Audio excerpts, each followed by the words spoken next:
Well, hey everybody, and welcome to this midweek review with Mr. John. Gonna ask you a question. I know I usually start off with a question, but here goes. Do you believe in miracles?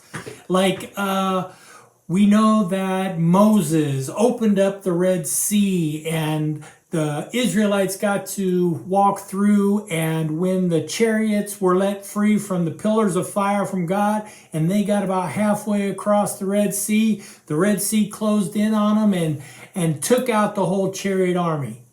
Miracle, right? Yeah, it's a miracle. But do you believe in miracles? Do you see miracles?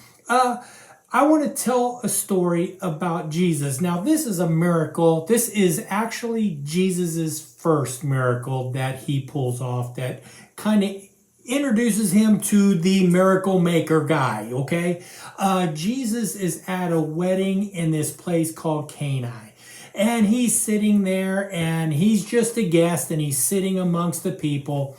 And the wedding is going off. They're having a great time. The bride and the groom, they get married. And one of the traditions of the wedding back then was they served wine to the people. And so they served the wine. And after a while, the wine ends. There's no more. They run out of wine. So they sit there and go, well, what are we to do? What are we to do? And Jesus' mom, Mary, goes, hey, just go to Jesus and Jesus will figure this out.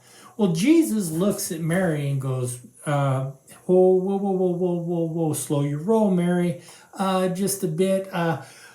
It's not my time yet. I'm not supposed to really come forward, come out. You know, God hasn't said that this is the time. But one of the things I love about this story, and I kind of think we gloss over it, is I think Jesus goes ahead and does what he's about to do because he wasn't going to break the sin of not honoring his mother or father. He was going to honor his mother's wishes in what he was about to do. So what Jesus does, they're out of wine, right? So he goes, hey, those 7 huge jugs over there, here's what I need you to do. Get the guys, take it down, go get them filled up with water. So they fill these 7 jugs up with water and they bring them to Jesus. Jesus sits there and he turns this water into wine. Now everything's going off as it goes. And somebody at the wedding sits there and takes a drink of the wine Jesus made, and he's blown away. Runs up to the groom and sits there and goes, here, taste this. You got to sit there and taste this. So he tastes the wine, takes a drink of it, and he's really mind blown too. And he sits there and says, it's tradition for the wedding to give the best wine first and then give the cheaper wine afterwards. But in this case, you've done it backwards. You gave the cheaper wine first and the really good wine second.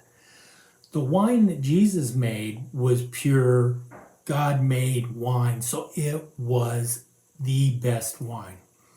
Now, I asked you a question when we started off. Do you see in miracles? Do you believe in miracles? Do you see it every day?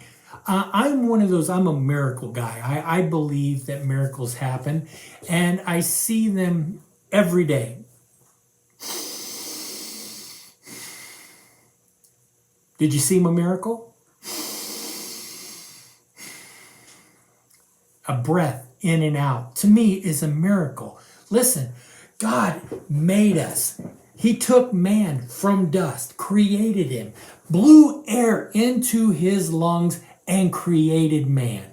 Took the rib from the man and created woman. Now, those are miracles, right? When God does that. But do we look at just the simple fact that we can breathe in, breathe out? Our lungs work.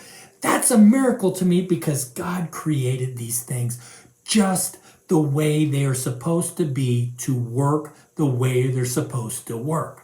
How about the sun coming up in the morning? How about the clouds rolling by? How about even rain, that covers up the sun and the rain comes down? Or, hey, we may be looking at getting some snow. How many of you like to make a snowman? When you're building the snowman, do you ever think, wow, what a miracle it is that God created the atmosphere to build up clouds in front of the sun and make it cold enough to drop water from the sky that turns into flakes that fall to the ground that we can scoop up and make into a snowman, or better yet for me, a snowball that I can throw at somebody. Hey, I'm a snowball kind of guy.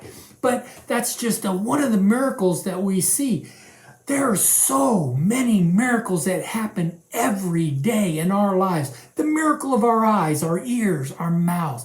We get to taste spaghetti. Ooh, I love spaghetti. Get to taste spaghetti. Now imagine if everything that we take in, that we eat, tasted like we were eating cardboard. It would be awful, wouldn't it? But God gave us the miracle of taste buds in our mouth that we can taste things like spaghetti or Skittles. Oh man, a green Skittle right now would be awesome, right? But God makes all these miracles in our life that keep us just living for Him. It's amazing that God does these things. And do we pay attention? Are we keeping our eyes on what God is doing? So guys, I want you to keep that in mind. Hey, when you go outside, look at the miracles all around you. The birds flying in the air. Can you fly? No, I think it's a miracle that a bird can go by in the air and fly. I know they're made that way. God made them that way, and that's a miracle. Verses coming up. We'll see you next time. Have a great week. Talk to you next time. Bye. You will seek me and find me when you seek me with all your heart. Jeremiah 29:13.